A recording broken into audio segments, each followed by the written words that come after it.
Hi, welcome to Words of This Life podcast. My name is Pablo, and here we share real and impactful Christian stories from believers who love the Lord and His Word.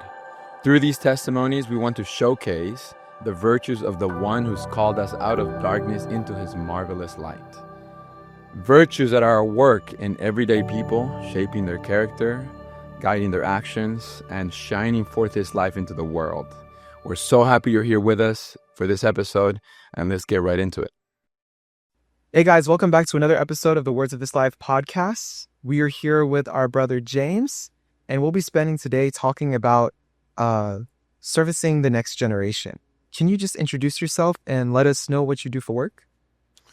Yes, my name is James Kuan. I'm a general counsel, which is a lead legal counsel for a multinational software company based in Pasadena, California. We have offices from India through France. So that's what I do for my day job. Wow. But you're involved in other things as well. I mean, I'm going to jump in here. I've known James for a long time, and I know you're pretty involved in community, church, and you're in your church community in few roles, especially with the youth ministry. And then maybe you might not know this, I just told you this, but he's a basketball coach, a high school basketball coach, right? So there's a lot of, on top of being a father and husband and many other things. But anyways, you can develop a little bit. Kind of my passion in life is, and I've spent the better part of 3 decades really giving myself to serve the up-and-coming next gen, both as a high school basketball and volleyball coach for a local high school. And I also teach speech and debate and college readiness, as well as serve as kind of a youth group leader of a group of affiliated churches that put on events for junior high and high school students here in Southern California. And you've been doing that for the youth part, the youth ministry part? Probably about 3 decades. Yeah, 3 decades. If I may date myself for a little bit. But yeah, I was trying to think how long I've known James. I think it's right about 20 years. I mean, since I've known you and you've seen me from junior high till now. Yes. Well, what a journey that's been. Yes. Oh my goodness. Let's not talk about that. We're not here to talk about that today. But yeah, maybe James, you can begin by telling us and the audience a little bit about your personal journey with the Lord, how it started. You can mention your parents, your upbringing, and how that all led to your personal relationship with the Lord in its initial stage. And I grew up in a Christian home, obviously, in here in Southern California, with parents who loved the Lord and were very active and faithful in their church community. And I think growing up, just like with many typical Christian kids, it starts out as a religion, right, where you're taught a certain way to behave, a certain way to act. But at some point, there needs to be a conversion where it becomes real to you, and it's no longer just your parents' God or your parents' religion or your parents' faith, but their faith and their living gets converted and transferred to where it becomes your affirmative decision to choose to walk this way. And so for me, I think that, took place gradually over a number of years, starting in junior high. When I was a kid, we had some college students who were actually living with us, and we actually had 4 redheaded sisters who were all college students, ironically living with this Chinese family. And one night, one of them was babysitting us while my parents had gone to a church meeting, and she sat my sister and I down and preached the gospel to us. And asked if we had ever prayed to receive the Lord. And, we'd gone to Sunday school and these children's Bible times, but I had never personally been asked, have you been born again? Have you received the life of Christ? Have you received Jesus into your heart? And that was the first time. That night, I remember I was like a 4th or 5th grader. Well, and even till today, I still remember opening my heart to the Lord, praying to receive the life of Christ and getting saved. And then from there, in junior high, I went to some church retreats and church conferences and really, I would say touched God for the first time in a real and living way, where it wasn't just someone far away or someone you hear about or someone you know about, but you really know him, right? And he really touched my heart, in tears, even as a young, nerdy junior high boy. stood up to give my life to Christ, and it was real. Yeah. He was real. I was still naughty. I was still, doing my thing, but after that, I could test. God is real. Yeah. Right. And if He's this precious, if He's this valuable, if He's this sweet, I must have this. And so then, then gradually over the years in high school, and then in college when I went to Seattle, lived with a group of, it was almost like a Christian fraternity of 15 brothers in this 4-story house. Wow. Where we cooked for each other and, did everything together. And that really solidified my life in Christ. And, from there, I just kind of, I think it's just been a slow, steady, normal day's growth in life, I guess would be my testimony. Through the scenic highways and byways of human life. Right. Ups and downs. Right.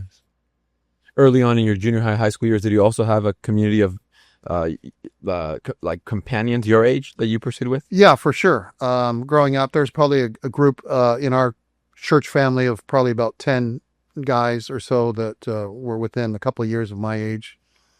And we were going on together. But I would say, sad to say, of that 10, how many are probably only 2 or 3 are still, I would say, going on in the faith. Wow. Others have, one came out as LGBT. Wow. One became an atheist. One became, and another one was very successful, a college professor. Wow. One became a Microsoft millionaire. Wow.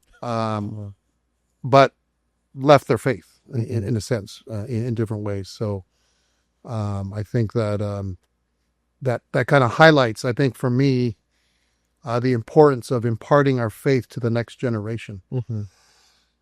That even though they're with us now, there's no guarantee that how do we, during this critical period of their life from 12 to 19, really put something into them in an eternal way that will cause them to be established in their faith, established in their heart of choosing to pursue Christ, even when they become a young adult. Yeah. You mentioned 10 or so boys you grew up with, and you mentioned 2 or 3 that have remained till today in the faith, following the Lord. What are some common things between the 2 or 3 that have remained? Would you say that are there any things that are common between why they've remained? That's a great question, Pablo. Of course, on one side is I would just have to say it's not of him who wills or of who runs, but God who shows mercy. Right. That's on one side, right? None of us in ourselves has the promise of tomorrow. I think other factors would be their parents, the parents' faith, whether it was, like with Timothy, his grandmother Eunice, his mother Lois, parents who go on in the faith and who are going on with the Lord and who are walking the walk and not just talking the talk. Yeah. That's a big impact. I think, some of our companions, at some point, one or both of their parents also, you might say, chose another kind of way for their life. Right. And that has a big impact. And I think that the third thing is connections with your church community. Ones who remain, eventually they got connected with others who are not necessarily their youth group leaders or their parents, but made some connections somehow, whether it's just through in their church life or in their church community or their faith community, in learning to serve in, whether it's, what do you call it, Sunday school or, AV things or, reaching out to some evangelistic maneuvers or serving to maintain, church houses of worship, these kinds of things, where they build connections with members of their church community besides their parents and youth group leaders. So eventually their church community became their home. They got involved. Right. They had a countercultural mission that, I'm buying into what they're selling, into their vision, into their view. And they really entered into that in their living. And I think that also impacted them. And then the other thing, of course, is I think I was greatly impacted by a couple mentors who really took me under their wing to spend time with me in a personal way. not just in our youth group meetings or in large church gatherings, but, just took the time to say, hey, let's go to Marie Callender's and get some pie, or let's get something to eat. Let's, play some ball. Yeah. But who really took a personal interest in me, I would say that really personally impacted me a lot. Wow. And some of the That's right. ones who remain as well. And other than your biological father, right? You're talking about mentors that are not just your father. Correct. Yeah. Just who were part of the Yeah. my church family. That's a big deal. You did mention that some of the folks that ended up leading their faith, they are successful, monetarily, professionally in their career. Have you noticed that that's something that can pull folks away from walking with the Lord? That's a great question. I would say yes and no. I mean, it's kind of like that in Matthew 24. There's two grinding and there's two working, right? Mm-hmm. So it's not that we shouldn't do our best in our daily life, right? In our profession or in our human life, right? We should, do our best to, get the top education but then it becomes your heart, right? Does that become your why? Does that become your meaning of life? Does that become your purpose in life? Just to have a high position, a golden future, certain prestige, a certain lifestyle. Is that what we're living for, or is there something more than just the outward vanity of today's that's heavily promoted in today's digital age? To all of us, right? It becomes a test. Yeah. What am I living for? Am I living for the things that are seen, or am I living for the things that are unseen, which are eternal? Yeah.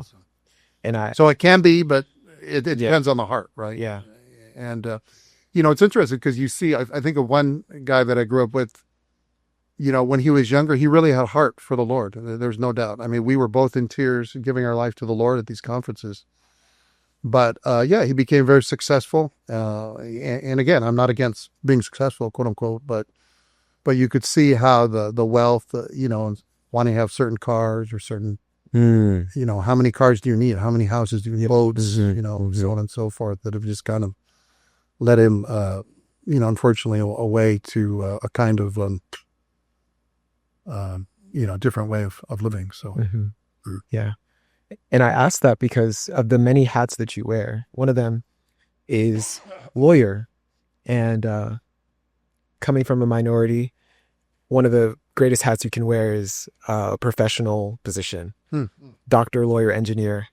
That's sought after.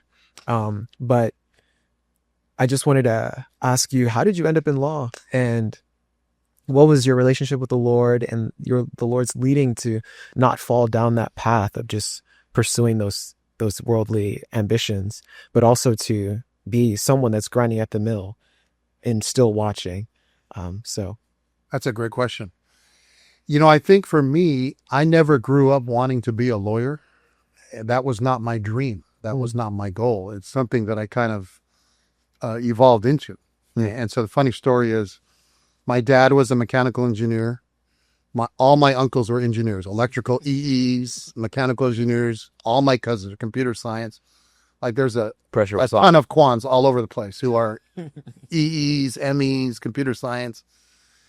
And frankly, to be honest, I don't know, my study habits weren't that developed. So when I went to the University of Washington, so I just grew up thinking I'd be an engineer. I never had a thought of being an engineer or of being a lawyer. Because my whole family, in my culture was just be good at calculus, physics, chemistry, become an engineer. But to be honest, I wasn't smart enough. I like to joke. I wasn't smart to be. So I was dumb in that sense. So I became a lawyer. But actually, as I was growing up, it turned out that I found out that I enjoyed things like speech and debate. I enjoyed reading and writing, and those are, I really enjoyed kind of processing a lot of things that you read and you getting to the point and then seeing both sides of an issue. So it was kind of an evolution for me actually in college when my, I was taking this physics class from this German Nobel Peace Prize winning professor who was like 85 and could barely speak English. And as I was struggling with that class, I thought to myself, maybe there's got to be something better than physics, chemistry, engineering. And so then, I started gravitating more towards a business and finance perspective, and then eventually law. And it was hard because I didn't have mentors who could help me. So I made a lot of mistakes. I had to kind of work through it, but I definitely had the sense. I think because that was never my dream to be a so-called lawyer or to have that kind of prestige. The Lord allowed me and put me in that way and on that pathway. So, and then early on in my career, I was grinding at a law firm. And after my first year, my this law partner who was a very famous, he had this law firm named after him, and his next door neighbor was this musical artist named Kenny G. On an island in Seattle. He would bring his boat into work, represented some of the Seattle Seahawks, his clients, things like that. And he sat me down, and after the first year, he said, James, you're bright and you're hardworking, and you could have a bright future in this firm. And then he told me these stories of so-and-so partner. He was working so hard. He got divorced. And another partner, he, was grinding, 7 days a week. And he said, I can see that you work hard. But then he said something that, he was a litigator. He looked at me and he said, but I perceive, and he said, you have to be willing to sell your soul to become partner at this firm. The joke is, do we cheat him and how? Oh, do we cheat? Wow. Your name, like Valenzuela, Iola, and Kuan, or whatever your name. And he was a named partner. And he said that even he himself, he didn't get married till he was almost 50 because he was building up his law practice. Wow. And he was a very famous litigator in the Seattle area. And he looked at me in the eye. He said, but I perceive you're not a person who's willing to sell your soul to this firm. You must have another goal for your life. What is it? He looked, with his beady eyes. He was staring me down. And I was like, how am I going to answer this? And I actually said, I believe in, kind of a work-life balance and giving back to the community. And that's when I, first started serving in our church youth group up there in Seattle. And he said, James, that's great. And if you want to be that kind of lawyer, you should look for a career either in the government or as what's called an in-house attorney. And I can help you. Huh. And, probably law firm life is not for you because it's a grind. But you can, I think with your skills, you can carve out a career in that kind of mode. And so to me, looking back, that was the Lord's mercy. Yeah. I had always prayed, Lord, even though I'm entering into this demanding profession, I pray for the best job for the church life. And so he was faithful, even through that partner, to steer me in a direction to look for what's called the in-house positions. And since then, I've been able to go in-house where your client is really just your company, and then it's more of a 9 to 5. Sometimes you work weekends, but it's much more flexible and has allowed me to be available for serving in my church community. Wow. So, Was that man a believer that looked at you in the eye? And no, he was not. It's interesting. Wow. How they're able, even unbelievers are able to tell and really speak something that is almost from the Lord, right? The Lord can use them to really guide you. Yes. Wow. Yeah. I like how he said, like, you're not willing to sell your soul. Yeah. Like it's like something was being expressed in you that was expressing Christ. Yes. And he perceived it. And I just wonder, have you had more opportunity to express the Lord in your workplace? Have you been able to take care of even people you work with in terms of like just sharing Christ with them? Have you had that opportunity? Yeah, there's been some. Obviously you've got to pick your battles, but yes, without getting into details to protect the innocent. Yes, I think even if we're faithful to pray, Lord, give me opportunity to speak something of you today. There's always opportunities to speak the gospel. Right? Actually, last week I was going to Portillo's Hot Dogs just down the road, and the Lord touched me to give this guy a tract, and I said, do you know what a Portillo's hot dog and God have in common? He goes, no, what? I said, you're both made to be eaten. I mean, the God and the hot dog. And he said, really? And then he said, thank you for sharing that with me. I'm going to be thinking about that all day. And actually, then he said, I'm going to be thinking about that for the rest of my life. It's like, wow. Really? Wow. So just by even being Yeah. faithful to look for opportunities, Right. to be properly aggressive, there's always opportunity to speak. But am I out on a bully pulpit always preaching? No, you've got to do more, what's that saying? You preach the gospel, use words if necessary. Right. That's right. Yeah. Wow. It's wonderful.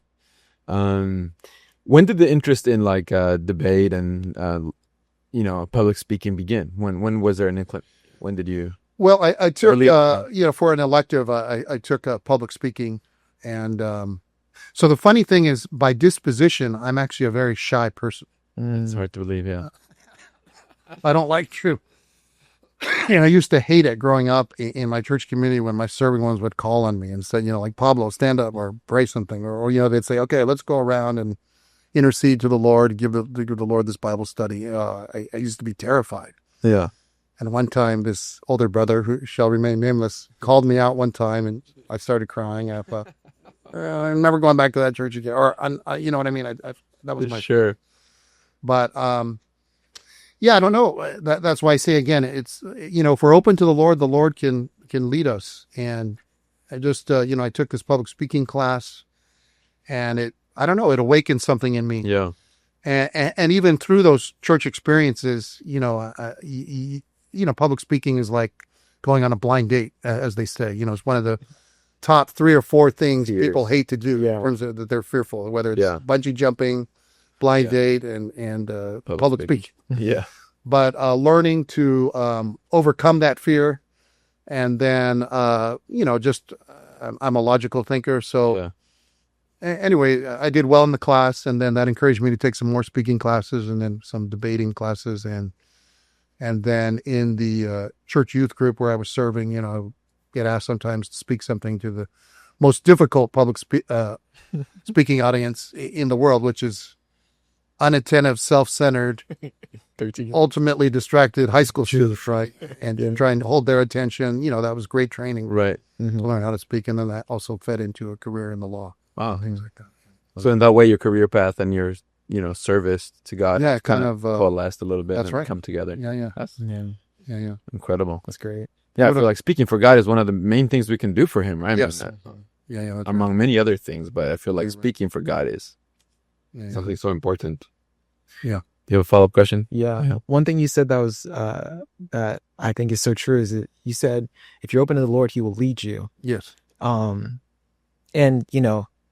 going to school, graduating, having a career, at that point, finding where you fit in the church and what service you belong to is kind of difficult for people to understand.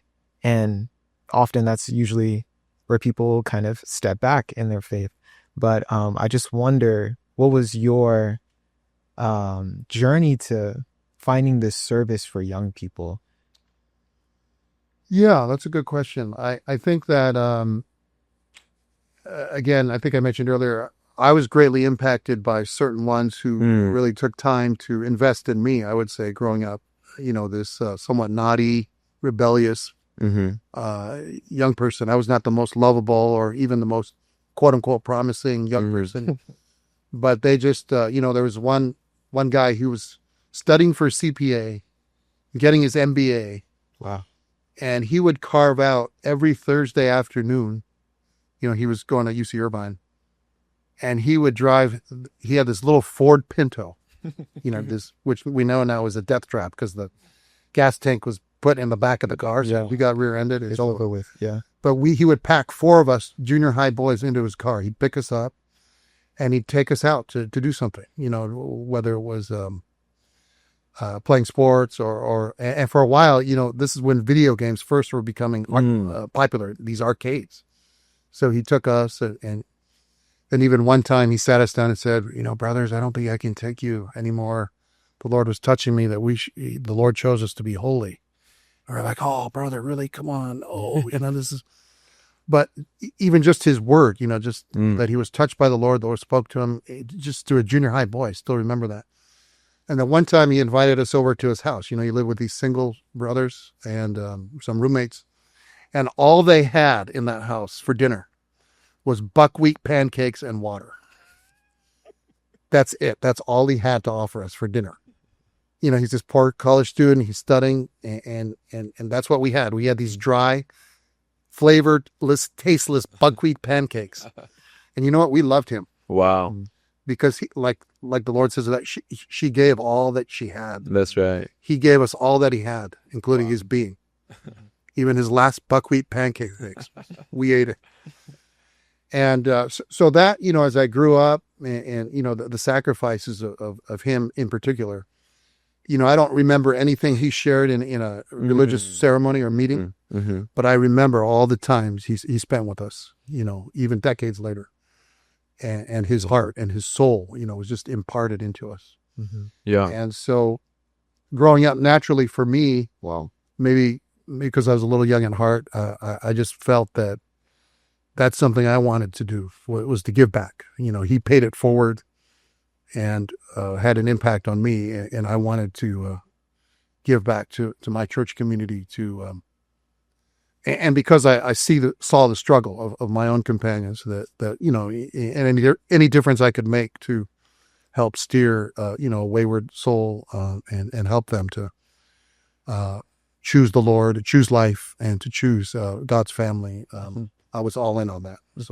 Wow. So even in college, even in law school, I would, same thing. I'd volunteer at least one day a week to spend some time with some kids. And, throughout the years, I've continued to do that. So, Wow. yeah. That's tremendous. When you mentioned that you don't remember what this brother ever said in a pulpit or in a meeting, but you remember what he did, the buckwheat pancakes that he fed you and the times that he spent with you. Yes. Thought of this verse, I'll just read it. 1 Thessalonians 1:5. Yes. For our gospel did not come to you in word only, Right. but also in power and in the Right. Holy Spirit and in much assurance, even as you know what kind of men we were among you for your sake. Wow. You became imitators of us. And then he says, so that you became a pattern to all those who believe. Anyway, this matter of patterns and not in word only, but even in our living, Yes. That's a big thing to a young person when you just spend time with them, Yes. So that began to you back then as a receiver, and then you became a, giver of that later on. That's exactly. That's wonderful. That's so needed today, I feel, right? Yeah. Not only from your parents, but from others, you can only receive some things from your own parents, but when others, it just is received differently, right? And it impacts you different, which, Yes.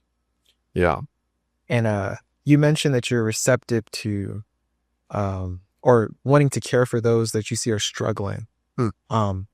What are you seeing that young people in that young age group, what are they really struggling with from your observation? Yes. Wow.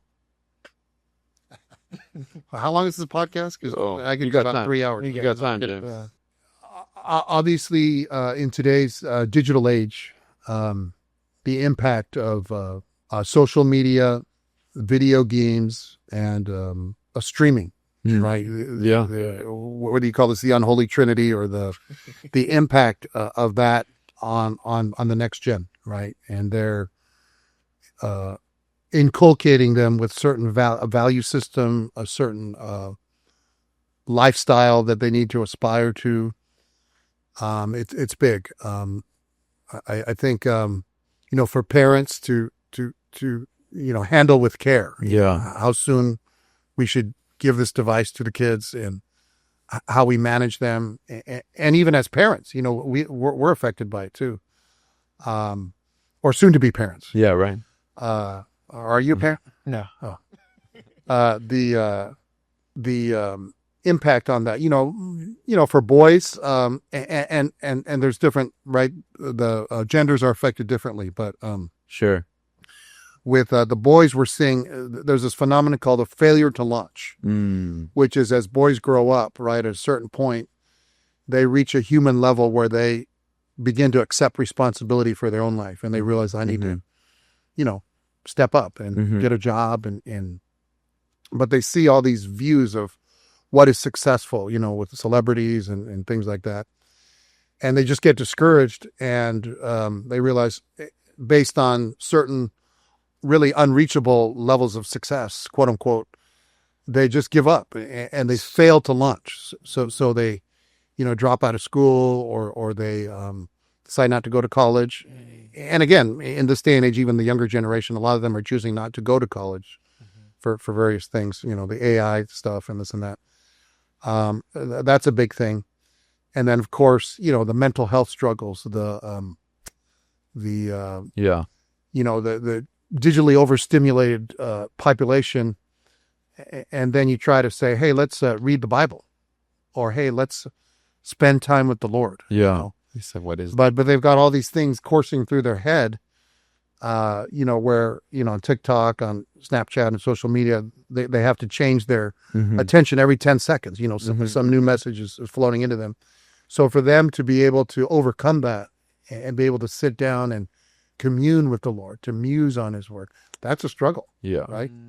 And even this generation, they don't like to read. So you talk about helping them to read the word. You read God's word. Right. Which, is a life changer. It's a game changer, right? When a young person decides, I'm going to eat God's word and I'm going to read it and I'm going to be filled with it, you've got it, right? Yeah. But to get them over the hump where they cultivate an appetite for the sweetness of God's word, that's a big jump, right? And so to be able to shepherd and care for them in a way that, and then the whole thing with mental health and depression, especially that affects the females. We're dealing with some situations now, just in different places where, some girls are, self-harm, they're dropping out of school. It's a very difficult situation right now. And more than ever, they need this human connection, like you were saying, a lifeline, someone that will just take a personal interest in them, whether it's parents, a college student, a young working saint, or a grandpa who can just relate to them on their level, be someone they can listen to, and ultimately lead them back to Christ, through them. Sometimes God comes through the principle of incarnation, that is through someone else. Yes. Right. Indirectly to bring someone, to rescue someone, right, from hell, to bring them up to heaven in that sense. So desperate need, I would say, for this human personal connection that's being usurped by the layers of AI, digital media, and social media, streaming, and video games today. Yeah. Wow, it's a lot. Yeah, this matter of human connection is such a big deal. Yes. And how to foster that in today's society of, screen time and loneliness, right? And having, I don't know if you would agree with this, James, but do you notice young people under your care having a harder time even just making friends, just making friendships and relationships, even among themselves or with other generations, older or younger? How do you even, how do you foster that? Have you had any experience with that? So the funny thing now is, at my age, if I come up to, say, if you're a high schooler and I say, hey, let's go out to boba, let's get some boba, they always think, oh, what did I do this time? Am I in trouble? So that's where, I'm a big believer in proper recreation for young people, to get them away from their, if you tell them no, or you're trying to minimize something, we have to give them something positive. Right. You can't just say, don't do this, don't listen to music. Right. But hey, let's play some ball. And so I really enjoy, being a coach. I've been doing this, 15 years. And just watching all these boys come together from diverse backgrounds, diverse personalities.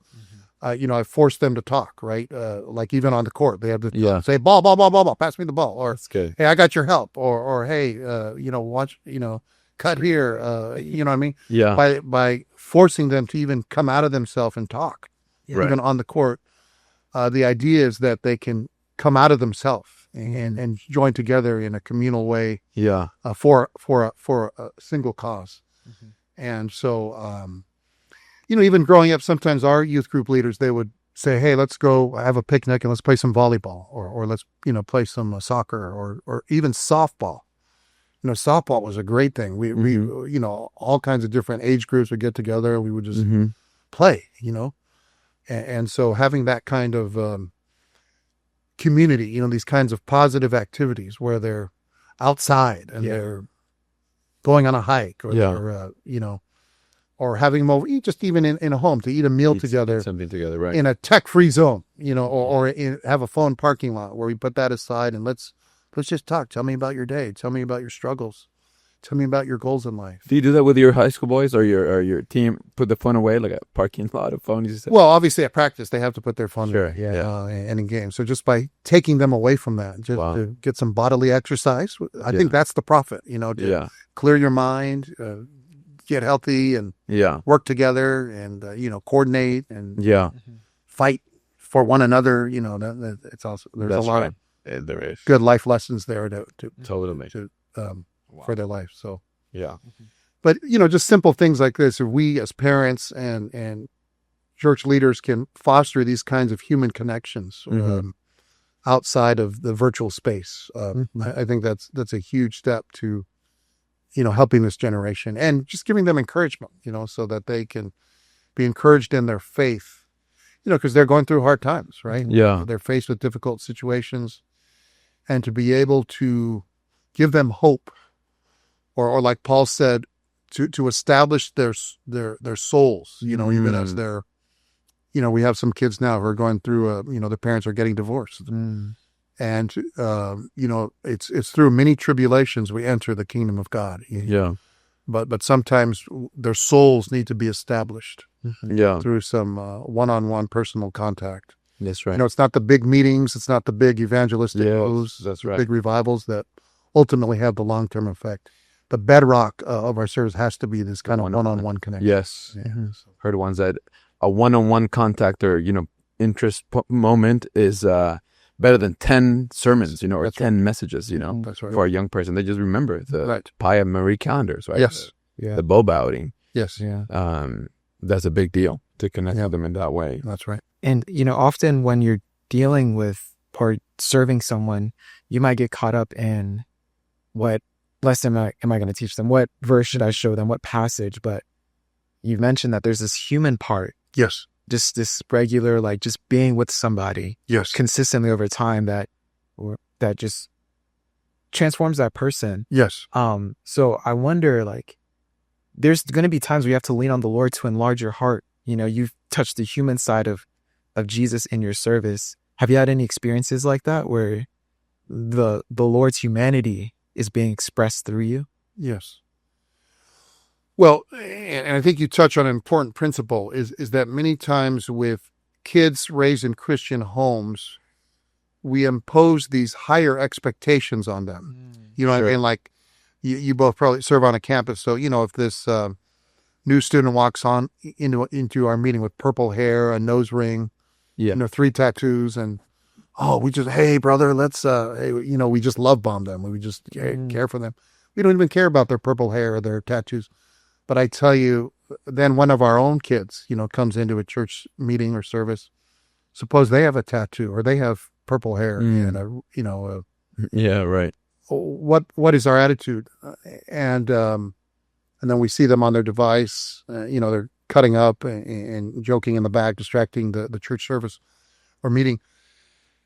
But the point is if we would just show, so say, they're into the Clash of Clans or they're in the Brawl Stars, right? Or they're into, that, huh? yes, or maybe some of us, or whatever movie, right? Avatar, right? Like some of our YP, they went to the Avatar movie last night. I heard, okay, it's fine. so the next time I see them, hey brother, did you read the Word today? Right. You were at the Avatar movie, weren't? But that's kind of our attitude. But if we were to, hey, you went to them, tell me about that. How was it? Who's your favorite character? Mm-hmm. And we don't expect them to come up to where we are at the high peak of a mountain. We need to come down to where they are, right? That's the principle of the Lord and His humanity, right? Yeah. With the adulterous woman, He stooped down. Mm-hmm. And so we need to step out of our throne, right? And come down to their level. And just, tell me about how to reach the next level of Brawl Stars. Yeah. Even though I've never played it before, but if we would just show some interest, hey, tell me about the Clash of Clans. Tell me about your clan. Mm-hmm. What's your strategy to build up your clan, to defeat that other clan? Wow, And if we can speak their language and what they're into, that opens them up. Right? That's right. You just show interest, even if it's a worldly thing, whether it's a movie or tell me about, Taylor Swift's new song, or you may say, well, that's not very holy, or that's not, it doesn't matter. The point is making that connection. Yes. And showing interest and being adaptable with where this generation is, and that's the key, because right now you've got the older generation up here, the younger generations down here. How do we turn the hearts of the fathers? Right. The last verse of the Old Testament. Which means we have to lower ourselves to come down to where they are and interact with them, right? Yes. In a very human way. And that cherishing, that opening will open them to us. Yeah. Yes.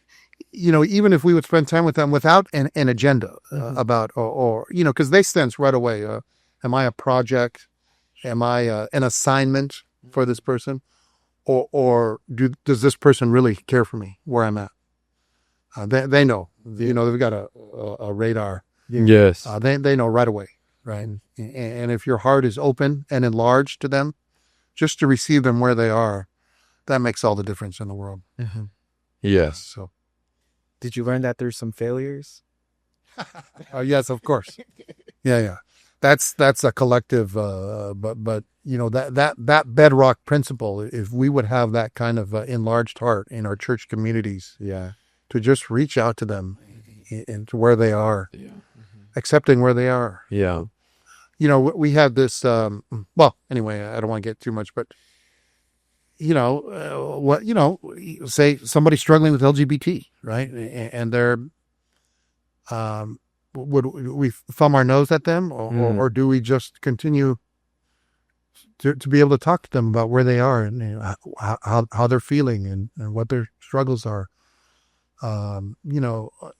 Any case, life meets the need of every man's case, and through, as you mentioned, our humanity and prayer, our consistent prayer for them. The Lord can have a way to reach any case in any situation. Yes. How would you say someone that has a desire to become involved or interested in a young person in the church community can do that in the midst of a demanding job or a family life? And you say, maybe I'm not worthy, or I'm not the one that should be taking care of, a younger believer, a younger person. But what would you say to someone who's maybe wants to take some initiative in caring for a young person, but doesn't know how to, where to start, how to do it? I start with prayer, right? If there's some ones on your heart in your church community or church family, to begin to mention their names. It's precious that you read Paul's epistles, right? He would always have these things like, how unceasingly, like to Timothy, who was a young high school boy, he'd say, right. How unceasingly I make mention of you in my prayers, night and day. Right. And then you read the next book. He says to the Philippians, same thing. To the Colossians, to the Ephesians. Yeah. Every time he was saying, I'm praying for you. So, by prayer, these ones in our personal universe get put on our heart. Mm-hmm. And then I think, through fellowship, right? Mm-hmm. Through fellowship with either with the parents or the ones who are, involved in the youth group. Mm-hmm. But the key is, again, this doesn't have to be a quote unquote religious work. It's a very organic matter. Mm-hmm. It's just like in a family. I didn't one day decide, well, Pablo, I'm just going to pick you up. Sure. It just happened out of some prayer and some feeling in me. And then I think, again, being able to show interest right. in what you're in, right, and to try to make that connection in some way, whether it was through sports or, sometimes we've gone out for coffee or. Yeah. Yogurland, I've never forgot that one. Yeah. What's that? This funny story. I was in high school, or probably early in high school, and James took me out for Yogurland, just some froyo, but a specific reason though. I was anyways, it was a personal thing I was going through, but I've never forgot that time, to the point being like, when you show interest, you pray first and then you show interest to a young person is so like, it goes a long way, way more than anything you could say, you just, yeah. So if more in the church community can do that, my thing is always, we can always take care of one, like, I don't know if I have the capacity to 3, 4, but we can all just one time, once a month or something, Yeah. And of course we're all busy, but to have a scheduled living, right? Yeah. And then, like this brother who took care of me, he just decided every Thursday afternoon, he was really busy, right? Studying for the CPA, getting his MBA. Yeah. But he just decided every Thursday for a couple hours, having to carve out some time. Oh, that's great. And so, if we have a schedule and then we consider what day is best, where I could, whatever it is, open my home or spend some time with some of the next generation. Right. Where there's a will, there's a way. But the key is, we can get inspired, but if we're not on a schedule, and we're not in fellowship with others who have this burden, to keep us accountable, then we can pray together and then encourage one another and consider the cases, each case and in our church personal universe, and then consider their situation and how we can meet their need and care for them and shepherd them. Yes. Yeah. How can you give your time if your time is disorganized? Right. I like that you mentioned that the first thing's prayer, because when people think service, they think act and do. Yes. At least that was my thing. What can I do? How can I do it? What am I good at? Yes. But you said the first thing is prayer, Yes. and then also fellowship with others. Yes. Can you talk a little bit about the importance of prayer in service? Well, like in Timothy, Paul says, first of all, pray, right? And Paul's pattern was, even when he met the Lord, first it was, who are you, Lord? He was contacting the Lord, and then the second great question is, what shall I do? But it's first, who are you? Let's communicate, right? I need to know who are you, right? Mm-hmm. And then, even in Philippians, 25 years later, his goal was to know him. Right. He was pursue for the fullest gaining, the fullest enjoyment of Christ. Mm-hmm. Finally, at the end of his life, he could testify, I know him whom I have believed. Right. But just having that personal contact with the Lord first, right? Vertically, spontaneously, when we contact the Lord, he'll infuse us with a burden, with a desire, with a calling, right? Of how we should spend our time, how we should serve in our church family. So prayer is so important, right? To in our busy lives, it's so easy, right? To just have a microwave morning revival, right? Or time with the Lord where we're just rushing out the door, but to really fight for that time to, for me, I like to take a walk around my neighborhood, just 34, and you'll be surprised how many times by having extended time with the Lord, he has a way to speak to you or shine on us about certain things and even certain insights related to our caring for people that come only when we really take the time to spend time with him in prayer. These two kinds of prayer. There's the prayer of fellowship, and then there's the prayer for our ministry, our service. But it starts first with that connection with the Lord, right? To spend time with him. That's right. And then all of our service becomes an overflow out of that. Yes. There's this famous quote about the highest profession on earth is to spend time with God, to be infused with God, to glow with God and shine him forth to others. Right. So if we take care of that first, then the Lord will have a way to gain our cooperation and in how he would lead us to labor. That's right. In our community. Amen.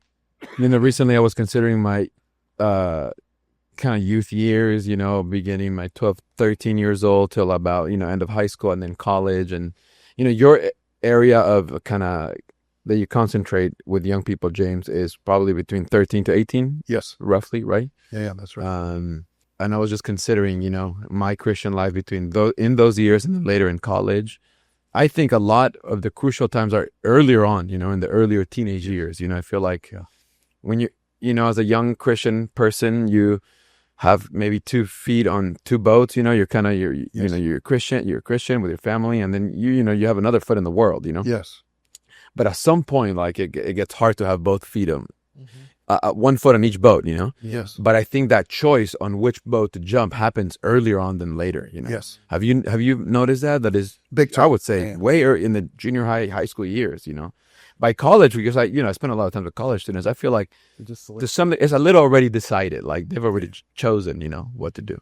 For sure, for kids raised in a Christian home, these teenage years, 13 to 19, are, I would say, disproportionately foundational in whether they choose to go on in their faith, right? This is, across the board in the Baptist, in the, all Christian denominations. There's a real struggle for the second generation. By the time they get to college, you're right. In many instances, there was a study done actually that the three key factors to the second generation going on were the pattern of their parents, 2, 5 intergenerational connections with members of their church community who are not their parents or youth group leaders, and 3rd, a solid or dynamic spiritual walk with the Lord, personal walk with the Lord, or personal experience before the age of 17. Oh wow, before 17. Those were kind of the 3 kingpins, and so you can see that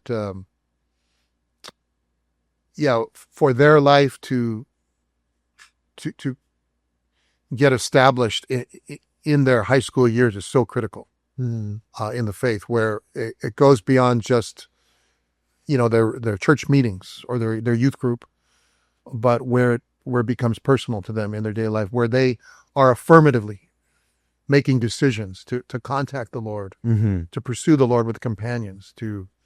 I saw that with you and your companions growing up. Yeah. Like you were saying, it was very clear, growing up, and it's typical. It's, what the book of James calls double souled. Yeah, right. Soul is, in the meetings, I love Jesus, and then outside that, I love, something else.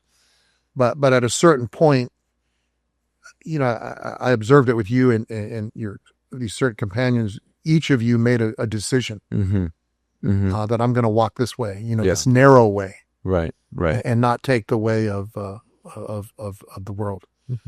And and for many kids raised in Christian homes, that decision happens by 17 or 18. Yeah.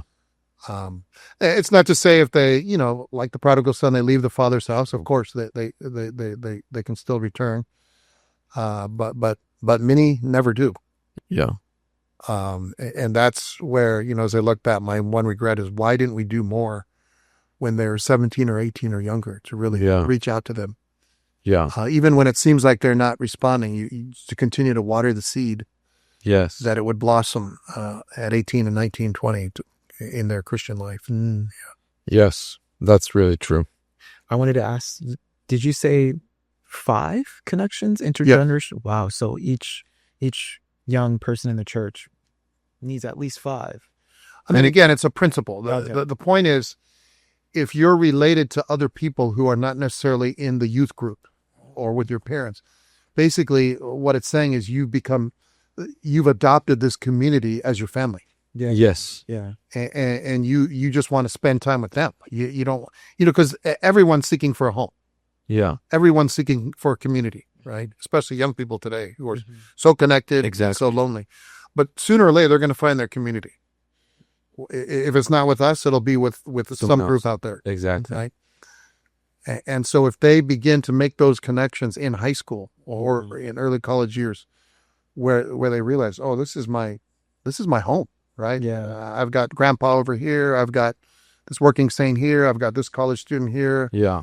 This is where I was born in Zion, and I want to stay in Zion. Yeah. Yeah. All the days of my life. Yeah. That's right. This is home. That's right. My home's not out there. Right? My home's not in a career. My home's not in a job. My home is here. That's what we want, right? With these young people who would just that's right, make those connections and then sell out for this. That's right. Yeah. To be like you guys. Exactly. And that can't happen just Sunday mornings. You know, Right. that can't happen just That's week right. by week. It has to Right. be outside. There has to be a scheduled time. Yes. It has to be outside of the confines of the church meeting, Right. whether it's playing Acceptance. basketball or eating something. That's when the young person feels like they're making a community, Yes. Yeah. But our job in a sense is to provide that setting. Yes. It would just, That's it doesn't take much, Yeah. So anyways, I've really observed that with you over the years, just whether it's, early basketball or, just something outside of just life together, Yes. and to a young, that just becomes your community, Yeah. That's right. And we all can do that. We all can do that at least one time a week, Right. one time a month. Yeah. That'd be great. I know in Austin we have multiple youth camps. We've been starting children camps, and I've been able to participate in a few. And I was just like, man, what is the need? But now that we're speaking now, it's like, no, like we need to make the church home for Yes. all these young people. Yes. And I just hope that like motivates the viewer. Like if you can serve in any capacity, like it's not just you're making the church home for young people, That's right. Yes. It's deeper than just like checking off I've done something for the Lord. Right. Yeah. Yes. Yeah. That's right. To really lower the bar of entry. Right. Even kids have their concept. Oh, I can never be like Aya or Pablo. They're so high and holy. Yeah. But they don't realize, Yes. it starts at the ground level. Yeah.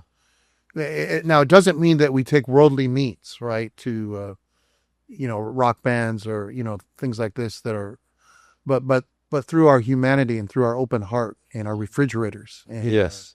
and Exactly. and pouring out our soul so that to these ones who become beloved to us. Yes. That's the way to game it. That's Exactly. the way to game it. James, do you remember picking me up early in the morning? I forget what day, but there was one day a week during high school that we had a breakfast in the morning before. Oh, yes. I forgot. Do you remember about that. picking me up Yeah. and I remember bringing a little bit of food, and it was just a gathering to eat some breakfast, a little bit of food, and then Yeah. sing something. We just sing a little Right. something. Yes. And, I never forgot those times, until today, like if I look back, because, James was involved in my church community growing up in those years. Right.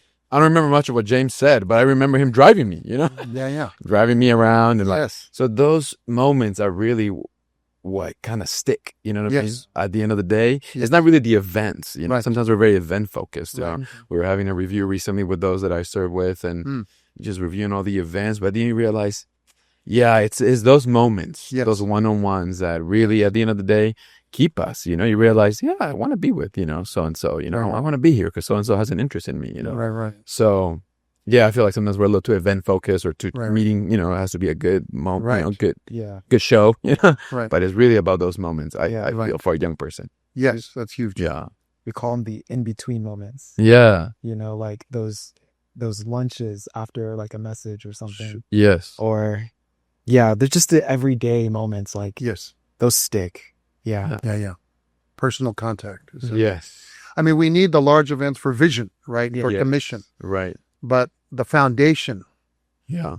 if our work is just based on that, it's like a house of cards Yeah. That's right.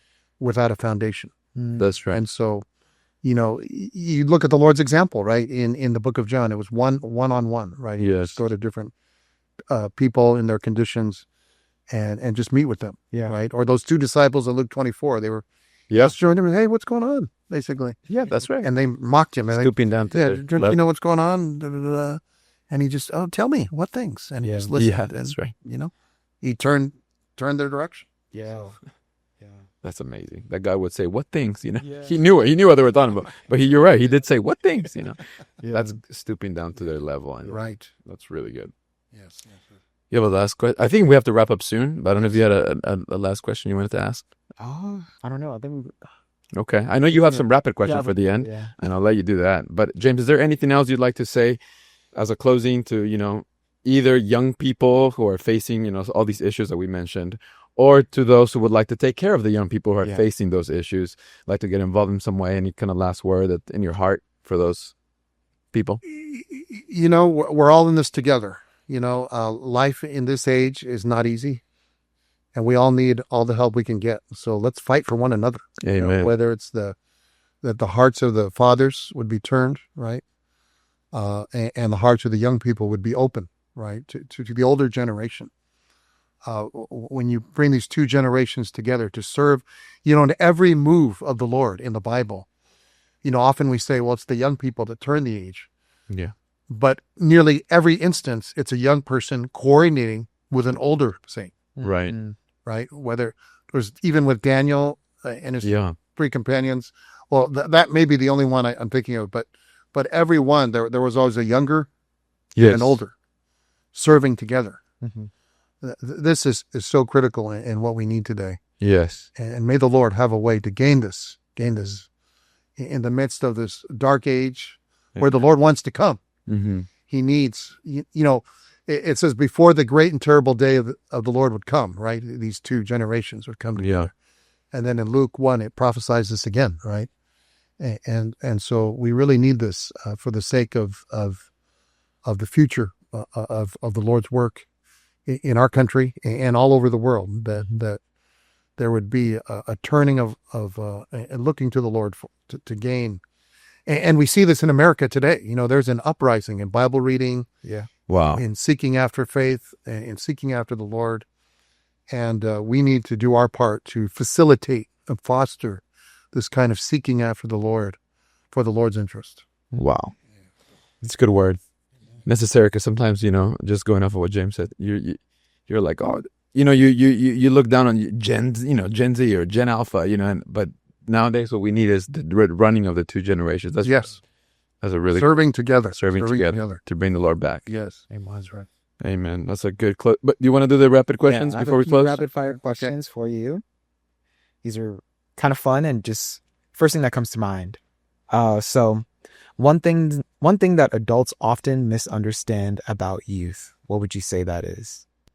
That they kind of look down at them or don't have the optimism based on what they see outwardly. And so I would say, don't look at the outward condition. Just be faithful to love them and shepherd them and see what can come out. Yeah. Amen. I can tell you, if you looked at him as a 13-year-old, Don't go there. but Just the Pablo of 2025 is very different from the Pablo of 2012. Wow. Yeah. Because some were faithful, right, to labor, to water the seed, and so never give up, never give up hope on anyone, regardless of what they're going through. That's good. I'm going to flip this. And what is one thing that young people misunderstand about adults?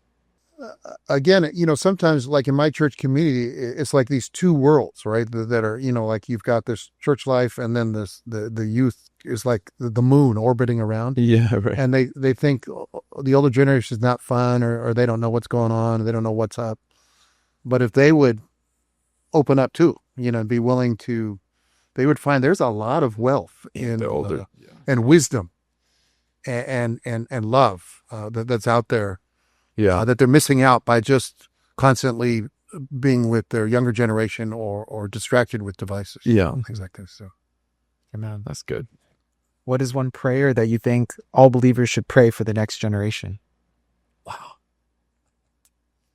Well, just that the Lord would have a way to, like if you look at the book of Daniel, Daniel 1, when Nebuchadnezzar captured the Jews, the first thing he did was basically bring me all the young people. Because he knew if we feed them and we teach them the language and learning of the Babylonians, they'll become one of us. Yeah. He realized the future's with the young people. And so we just that strategy hasn't changed. The enemy targets the young people relentlessly. Mm-hmm. And so if we would be one with the Lord to pray, Lord, no matter what the enemy does or operates, that we would be one with you to overcome in our labor to gain them, save them, and rescue them from this crooked and perverted generation, to become luminaries who shine you forth in the midst of this dark age. Amen. Like Daniel and his three companions. Yeah. Amen. So, Okay, I have two more. These should quickly come to mind. So favorite speech and debate event. you mean in history or? No, like I'm assuming you coach speech and debate and they go to tournaments and there's events and Yeah, it's a policy debate. There's kind of this policy debate where it's 2-on-2. That kind of thing. Yeah. I don't do that as much anymore because that takes a lot of time. That's like a sport. Yeah, it is. And did you do that? No, just I have friends that do. Yeah, that's crazy.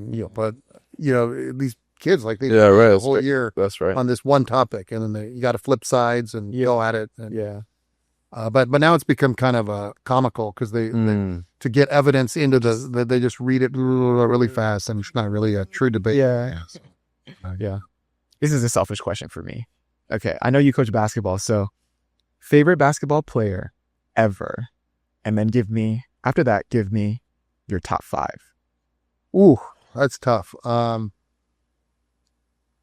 say for me probably Steph Curry. Ever? Yeah. Okay, I like this guy. Just how he changed the basketball community with his flame throwing threes. Yeah. That completely revolutionized basketball. Mhm. Right? As far as top 5, probably Steph, Jordan, Larry, Magic, and LeBron. Ooh. Okay. How about that? I can give it The that. young generation is gonna like that. Yeah. I don't like that. No, just kidding. I like that. I can get with that. It's great. Well, James, thank you for your time. Yes, it was great so to spend time with you guys, and may the Lord bless you in your labor, and appreciate having the opportunity. Yeah, I mean, the Lord continue to bless your labor with a young generation, next generation, and maybe we'll have you on again sometime in the future. Yeah. We'll see. Sounds good. Okay. Thank you. Thank you. Thank you guys for joining us for another episode of the Word of This Life podcast. Share this episode with a friend, subscribe, like, leave a comment, and we'll see you next time.